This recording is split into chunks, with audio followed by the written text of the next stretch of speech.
Ragnarok shit. We're back to video game stuff. It's Ifrit's Day. Let's fucking party. Let's go. Wait, I'm sorry, it's Odin's Day. It's the Smedley Butler episode.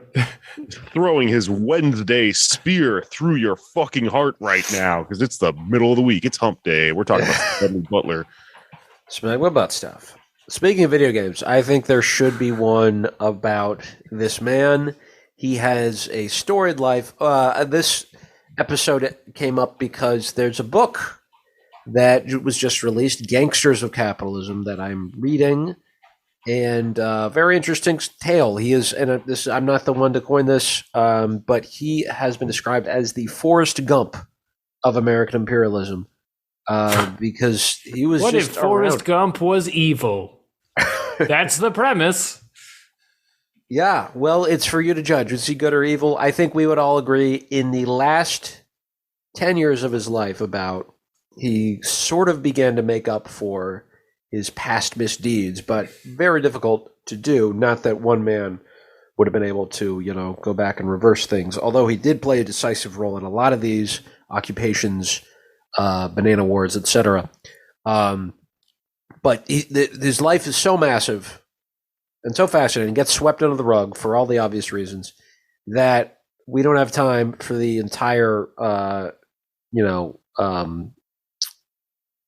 thing. We will be splitting this into two. So if you want to hear about the early stuff, the deep cuts, you're in luck. Unfortunately, you will not be getting Based Butler this week. You'll just be getting sort of toady zombie Smedley. Yeah, you'll be getting Dirtbag Smedley this week. The young Smedley. He's going to give you an STI, this guy. He's going to roll out of bed and begin talking about his favorite video games. He literally butted in me 5 minutes ago, and now he's drawing a large map of where to invade. Can't believe it. But as was mentioned...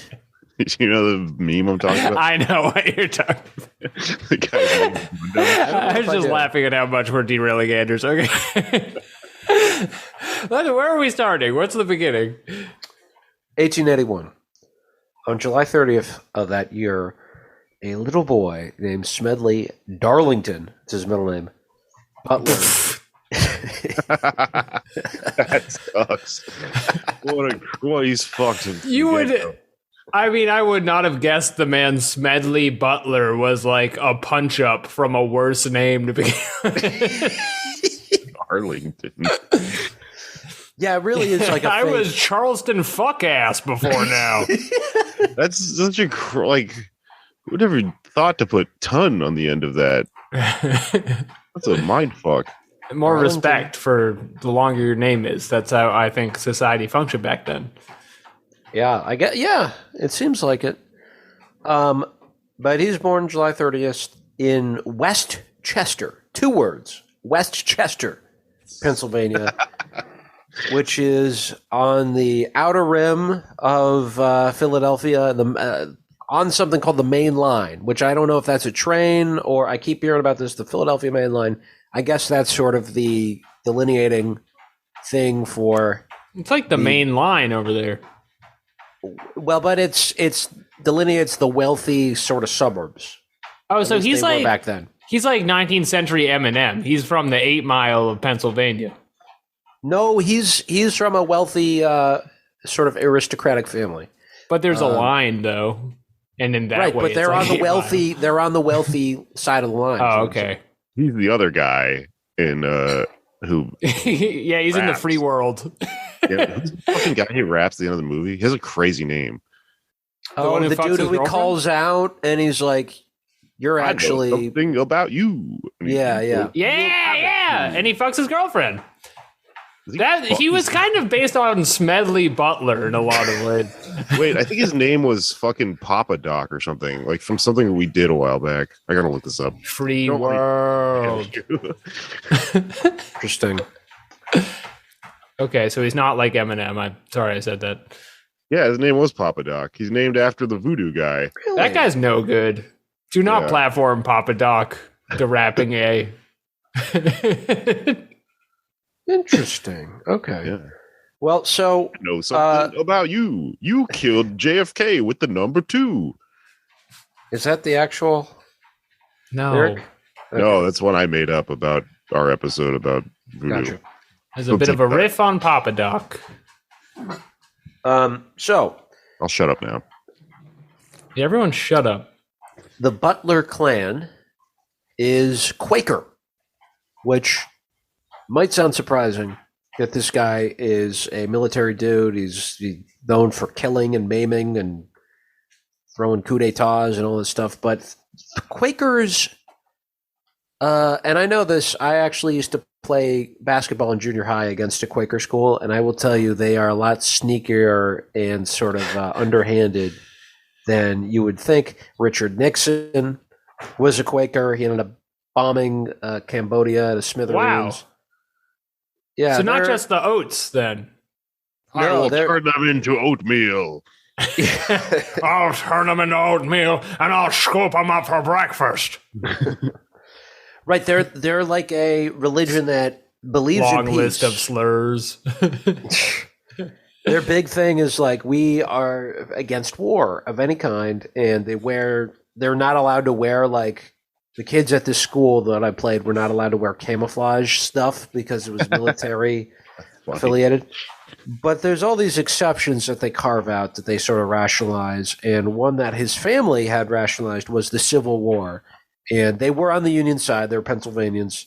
So they were anti-war. Or they were anti-war in general, but they were anti-slavery more so. And so that's why they were okay with that one. His father was a congressman, Republican congressman, who actually represented the same seat that his father-in-law, so Smedley's grandfather, had represented. Kind of weird there. And he's a young kid when his journey starts. He's 16 years old, and he's a charismatic guy. He's a captain of the baseball team, he's a quarterback, and loves to be the center of attention. The book says he would have been an actor but he wasn't conventionally handsome, which is a diplomatic way of putting it. And as a 16-year-old, tensions are ramping up with the Kingdom of Spain. They are oppressing the Cuban people, supposedly. Bastards. Yeah. Which we should be oppressing the Cuban people. Right. Well, it's funny because in the 1890s, I'll back up even further. So Cuba had been on the mind of America for a while, especially the South, because for the latter half of the 19th century, a lot of slaveholders and supporters of slavery had eyes and designs on Cuba. Jefferson Davis wanted to annex it when he was in the U.S. government before the Civil War. And in 1851, there was a filibuster of Cuba, and you may recognize that word filibuster from our modern day discourse about the rules of the Senate, but originally a filibuster was a private invasion. So private citizens going to another country and trying to overthrow the government, and these like pro-slavery white dudes from America went to Cuba and tried to start a coup, but then they got found out in Havana and were executed. It's funny that happens enough that there was a word for it. Yeah, pretty common. It's also Smedley Butler's other middle name. Yeah. I'm Filibuster. What a strong and ugly child. Yeah.